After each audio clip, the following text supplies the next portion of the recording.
Olá, nós vamos prosseguir o nosso curso de Geografia e hoje nós vamos falar de um tema muito importante para o seu vestibular. É um tema que aparece com frequência, o relevo, especialmente o relevo brasileiro. Antes de conhecermos as características do relevo brasileiro, nós temos que lembrar dos tipos de rochas e das estruturas geológicas. Vamos conhecer um primeiro tipo de rocha através do nosso quadro.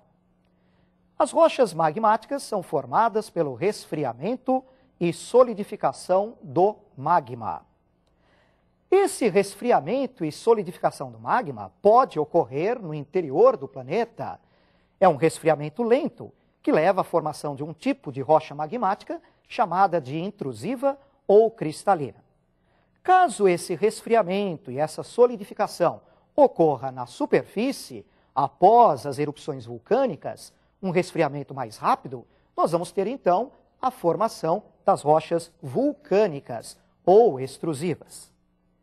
Vamos conhecer o segundo tipo de rocha? As rochas sedimentares, formadas pela consolidação de sedimentos. Estes sedimentos são o produto da erosão das rochas, do desgaste das rochas. Esses sedimentos, eles vão se acumulando em camadas nas partes mais baixas do relevo. Através da compactação desse material, se forma a rocha sedimentar. Em meio a essas camadas, podemos encontrar os fósseis, marcas de antigos seres vivos. Agora, vamos conhecer um terceiro tipo de rocha. As metamórficas, formadas pela modificação de rochas pré-existentes. Essa modificação ela vai ocorrer pela alteração nas condições de pressão e de temperatura. Essa alteração provoca uma reestruturação, um rearranjo dos minerais, modificando a rocha pré-existente. E aí você tem, então, a rocha metamórfica. Agora, vamos conhecer alguns tipos de estruturas geológicas. Nós preparamos duas figuras para você entender direitinho essas estruturas. Vamos à primeira figura. Nessa primeira figura, nós encontramos os escudos cristalinos. São formados por rochas cristalinas, muito antigas, constituem uma estrutura muito rígida e forma a base dos continentes. Esses escudos podem aparecer na superfície, e aí eles serão chamados de núcleos cristalinos. Eles ocorrem em áreas planálticas. E encontramos aí também as bacias sedimentares. Essas bacias sedimentares são formadas, como já vimos, pelo acúmulo de sedimentos nas áreas mais baixas do relevo. E elas vão aparecer com frequência em depressões e principalmente em áreas de planícies. Essas estruturas geológicas que você acabou de conhecer são muito comuns no Brasil. Agora nós vamos conhecer um outro tipo de estrutura geológica. Vejam a figura. Os dobramentos são formados por pressões laterais em pacotes de rochas sedimentares. Essas rochas dobradas formam montanhas e as montanhas agrupadas formam as cordilheiras. A porção superior da dobra, a porção convexa, é chamada de anticlinal. E a porção inferior, a porção côncava, é chamada de sinclinal. Esse sinclinal, evidentemente, forma os fundos de vales. Você pode perceber as encostas das montanhas chegando aos anticlinais. Os dobramentos modernos, que deram origem às grandes cordilheiras, a Cordilheira dos Andes, o Himalaia, os Alpes, esses grandes dobramentos se formaram no período terciário da Era Cenozoica. Mas o Brasil não sofreu a atuação desses dobramentos modernos. O Brasil, portanto, não tem esse tipo de estrutura geológica. E como é o relevo brasileiro? Se nós falarmos em características gerais, podemos lembrar que é um relevo, na sua base, de formação muito antiga. A base é formada por um escudo cristalino muito antigo e estável. E, superficialmente, formações sedimentares, depósitos de bacias sedimentares. O relevo brasileiro já foi muito desgastado pela erosão. Apresenta altitudes modestas. Não possui áreas vulcânicas ativas e não apresenta os dobramentos modernos. No nosso relevo, são muito comuns os planaltos, as planícies e as depressões. Vamos conhecer o mapa do relevo do Brasil? Vejam, nós podemos verificar nesse mapa as planícies, que são poucas, os planaltos, já com grande destaque, e também as depressões, cobrindo boa parte do território brasileiro. Esse relevo brasileiro, ele pode ser subdividido em várias unidades. Durante a aula de hoje, nós vamos dar destaque para algumas unidades mais importantes. Vamos procurar destacar 2 planícies, 2 planaltos e 2 depressões para vocês. Vamos voltar ao mapa, portanto, e vamos conhecer 2 planícies. Nós temos aí a planície litorânea e a planície amazônica. Na planície litorânea, que é estreita, alongada, nós temos algumas interrupções. Alguns costões rochosos interrompem a continuidade da planície litorânea. São as chamadas falésias ou barreiras.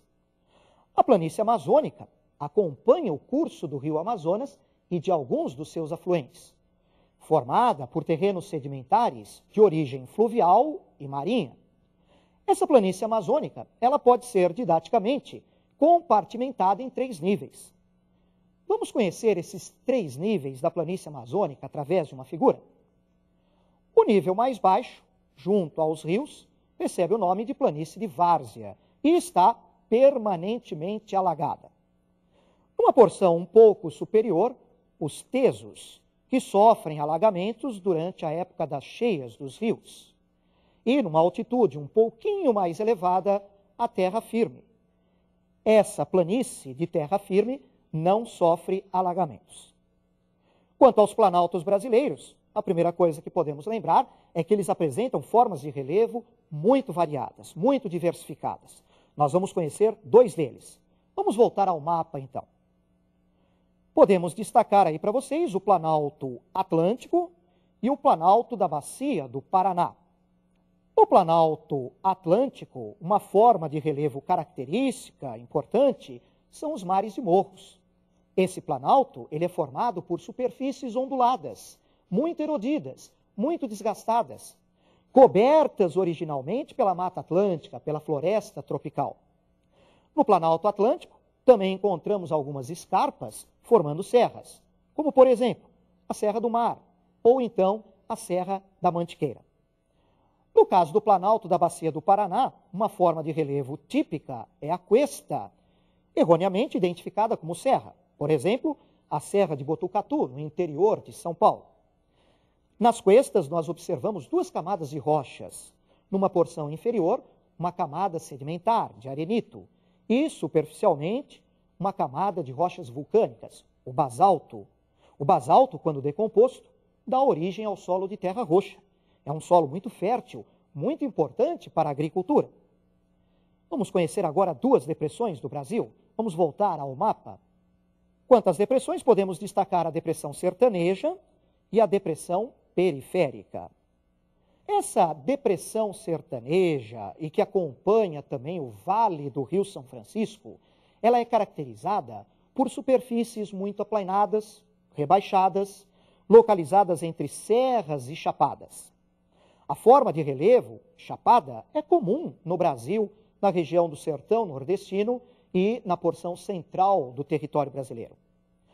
A depressão periférica, ou depressão periférica da borda leste da Bacia do Paraná, ela é importante pela ocorrência de jazidas de carvão mineral, especialmente no sul de Santa Catarina, no Vale do Rio Tubarão. Essa depressão é composta por terrenos sedimentares e metamórficos.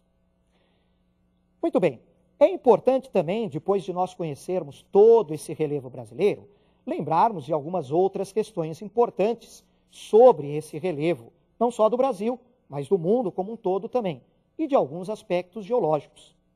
Nós preparamos algumas questões que nós vamos analisar e vamos complementar esse conteúdo de relevo que é muito importante para o seu vestibular. Então, vamos ver a primeira questão que nós preparamos. O que são os agentes endógenos e exógenos que atuam sobre o relevo? Esses agentes atuam tanto na construção quanto na modificação do relevo. Os agentes endógenos atuam a partir do interior da crosta. Eles envolvem, por exemplo, as atividades vulcânicas, o deslocamento das placas tectônicas e o choque entre elas, ou então as atividades sismológicas, os terremotos. Os agentes exógenos atuam a partir da superfície do planeta. Inclui, por exemplo, a ação dos ventos, das chuvas, da água dos rios, dos mares e até dos seres vivos. Vamos verificar a nossa segunda questão. Por que o Brasil não é afetado por terremotos violentos? Os terremotos violentos ocorrem no contato entre as placas tectônicas, em grandes falhamentos geológicos ou nos dobramentos modernos. O Brasil não apresenta essas características e não tem áreas vulcânicas ativas. O relevo brasileiro, ele é geologicamente estável, ele é de formação antiga. Vamos agora à terceira questão. Qual é a origem dos combustíveis fósseis? O carvão mineral é resultante do soterramento e da fossilização de antigas florestas, ocorrendo esses fatos principalmente no período carbonífero da era paleozoica. O petróleo e o gás natural são resultantes da decomposição de seres marinhos. No Brasil, uma das principais áreas produtoras de petróleo é a plataforma continental, áreas marinhas, com destaque à bacia de Campos. E agora a nossa quarta questão. Por que um famoso filme exibido nos cinemas levou o nome de Jurassic Park? Claro que você se lembra desse filme, que envolvia a figura dos dinossauros. Os dinossauros viveram no período Jurássico da Era Mesozoica. A extinção dos dinossauros ocorreu no final da Era Mesozoica. Seres humanos e dinossauros não coexistiram. Os seres humanos apareceram posteriormente, durante a Era Cenozoica. Muito bem, nós vimos alguns aspectos importantes. Evidente que você precisa estudar muito bem esse assunto, tá, para o seu vestibular, e nós nos vemos na próxima aula. Até lá!